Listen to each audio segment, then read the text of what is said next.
So just like every person has a lot of depth and layers and different type of personality traits to them, color's the same way. Today we're going to talk about the major principles designers use when creating color palettes. And that all starts with understanding color theory, assessing the amount of light in your space and how color will read in that light, and finally how many colors you want to use in your palette. So my plan is just to help people figure out how to create a beautiful and practical color palette for their own home. So let's get started. All right, so buckle up. We're about to take a ride on the color roller coaster. And number one, first and foremost, is understanding color theory, which is kind of scientific, so just bear with me. Color theory is all about the visual effects colors have when they mix, match, or contrast. Sometimes they're appealing and sometimes they're not. And so the color wheel was invented to make sure that colors are always combined in an appealing way. The colors that we can see are all part of the color wheel, and they're divided into three different groups. First one is primary, red, yellow, blue. The next is secondary, orange, green, purple. And then the third is tertiary. That's when you combine primary and secondary colors, so like red mixed with purple. Now that we have those basic concepts down, we can start putting them together to create color palettes. For example, monochromatic color palettes. One of my favorite things to work with, but also one of the hardest sells for people because the word is intimidating. A monochromatic color palette means you're using all different tints and shades of the same hue in different ways in a space. So for example, let's say I want to do this terracotta palette. I have richer ones, I have more sun-faded ones, I have ones that fall a little bit more into the mustard world, but they're all, when it comes down to it, they're all different shades of orange. The next is analogous colors. Those are colors that are next to each other on the color wheel. They're like next door neighbors. So analogous colors are like really close friends that live directly next to each other on the color wheel. The third would be complementary color palettes. And what's really interesting about complementary color palettes is they are going to have the most contrast because they're opposite each other on the color wheel. So for example, green is across from red. You've got blue across the color wheel from orange. You've got purple, or indigo or violet, depending on how in depth you want to get with your purples, is the complement to yellow. So the scientific part we just went over, and now I'm going to show you how to use all this to figure out how to choose colors in your own house. All right, so first up, very serious. You need to assess the lighting situation in your room before you commit to a color. The reason being is the lightness, or the lack thereof, will totally affect the depth and the actual values of the color. Dark spaces will cause colors to read a little bit more muddied out, but they'll stay that color all the time because it's always dark. So I'm a fan of going with lighter colors that are kind of in the gray zone. I love the idea of doing anything I can to make that darker space feel a little more open and airy. For example, in my guest bedroom, it is not a room that gets a lot of natural light. It's shaded by a bunch of trees outside, but I wanted it to feel serene and calm, and that's why I chose different shades of blue-gray. Now that I think of it, this room is also the perfect example of a monochromatic color scheme. It really is, it's monochromatic. It's all different shades of blue-gray. So I've got a beautiful blue-gray raffia on the walls.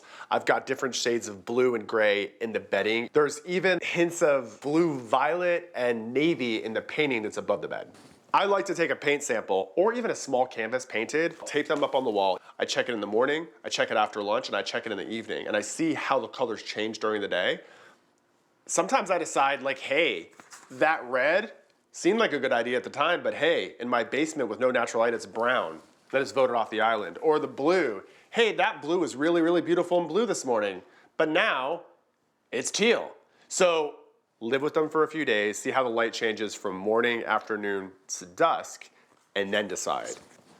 Now let's talk about color palettes that work best in spaces that get lots of natural light. The perfect example of using a really bold, deep, and rich color in a room that's packed with natural light would be the primary bedroom in my mountain cabin. I went with analogous colors. The walls are painted a really deep shade of forest green, and then the upholstery and the bedding is all a really deep shade of navy. These, again, are colors that live side by side on the color wheel.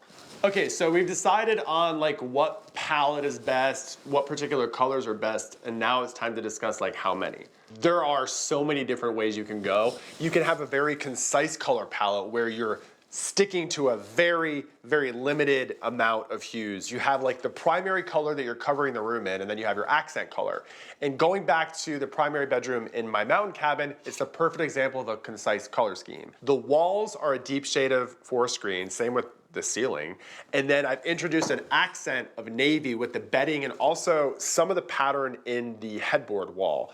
But both of these colors have the same amount of depth. One is not competing with the other, so this is super concise. Light-filled spaces are also a really good fit for complementary color schemes because they're opposite each other on the color wheel. So for example, my sister's first condo that she bought, the walls are covered in this shade of aqua and almost every accent in the room is some shade of coral. Perfectly complementary and also super timeless. And there was so much natural light that at all times of day, the aqua and the coral just totally sang. Like they were bright and happy and cheerful and they put you in the best mood. If you zero in and you go with complementary colors like blues and oranges and then you bring in analogous, for example, let's say we decide to decorate, instead of just one primary and one accent, we have blues and oranges, but instead of just blue and orange, we have like blues and oranges. It will end up creating this really beautiful layering effect where you end up getting all these different hints of the same color, but they seem a lot more collected. And that is how to do a broad color palette. A single color palette is where choosing a monochromatic color scheme comes in. So for example, say I'm gonna do a pink room. I'm gonna bring in all different shades of pink. I've got like a raspberry or a coral. I've got a blush. I've got more blush. But the idea is you bring in the same color with various tints and shades of its hue to make it feel more layered. So yeah, this is a pink color scheme, but it's not flat or one note or boring. It's very collected and evolved. What I'm hoping you take away from all this is how designers tend to think of all of these other factors before we put together a color palette to make sure it's gonna work room by room. And if you stick with these same principles, you'll be able to decide on a color palette that's gonna work for your particular home. All right, so it's super important to consider where all these colors are gonna go in your space. Are they gonna go on the walls and the ceiling and the trim?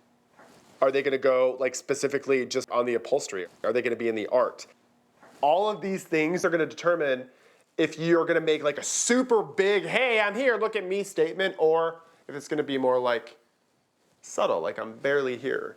When you're trying to go like less is more and more of like a subdued or muted palette, it's like you want to notice like one or two things that really bring that color to life. Like say it's a really special rug or a beautiful commissioned piece of art or like an heirloom that was passed down. Let that be the breakout star in that color. I mean, anything can be more subtle depending on how you use it. For example, say that you really love the idea of hot pink, but then you pair it with nothing but white. And let's say that the only hot pink thing in the room is like a beautiful piece of art or like a statement rug. Well, people will consider it to be the hot pink room, but it won't be over the top. It'll be more played down. Let's talk about the opposite. When you don't want to go muted and you want to go really big and bold with color, don't just stop at the walls. Trim is also fair game, and also never rule out the ceiling. A lot of people forget the ceiling and just leave it white. No, the ceiling has even more space than the walls do because it's uninterrupted. So if you're gonna go bold, do it all. Walls, trim, and ceiling.